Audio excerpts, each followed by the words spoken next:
folks, welcome back to Pigs in a Bullet. My name is Neil. We're back in the kitchen. This time we're going to be talking barbecue rubs.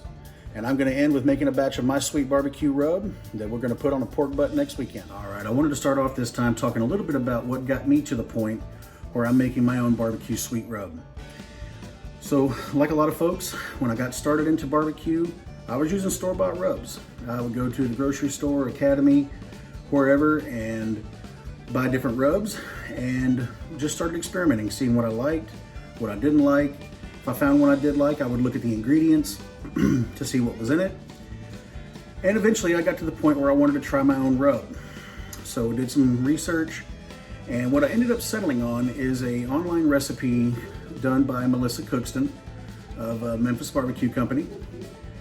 And what I did was I took her recipe, and the first time through I followed it exactly as it was written. The only thing that I substituted was I removed the cayenne, added a little bit more chili powder, simply because I'm a spice wuss. I didn't want the cayenne in there, and started with that.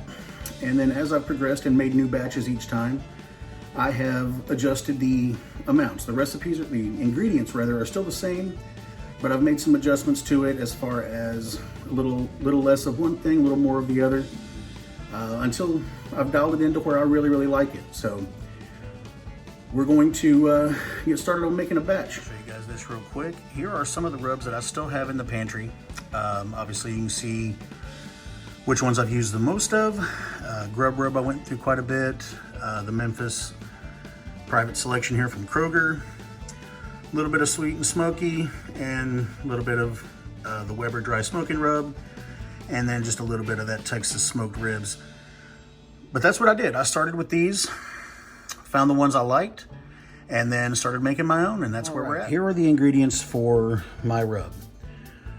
Paprika, cumin, onion powder, chili powder, garlic powder, black pepper, some ground mustard, kosher salt, turbinado sugar, and then just regular pure cane sugar. Now that we got our ingredients lined up, let's get them mixed up. So I'm gonna take the easy route. I'm putting these into a mixing bowl and then gonna use the KitchenAid mixer to get this mixed up.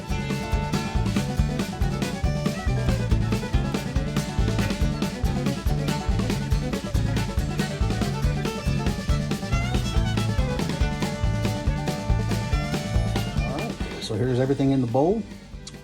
We've made a sufficient mess on top of the stove. But let's get this under the KitchenAid mixer and get this blended up.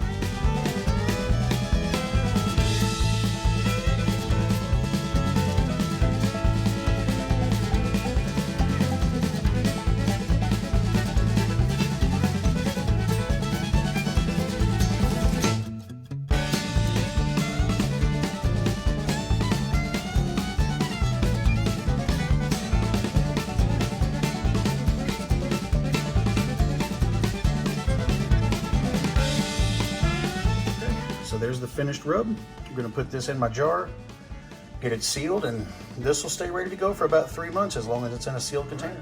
So that is my sweet barbecue rub finished up. Got it in the jar and ready to go for my next cook. I wanted to talk with you a little bit about how I settled on kind of the flavor profile of my rub. So by the nature of its name, you can tell obviously sweet was my primary focus. However, what I found with the original iteration where I followed the recipe exactly was sweet was kind of the only flavor coming through. So what I did as I started dialing in the ingredients was I wanted to kind of bring that savory a little more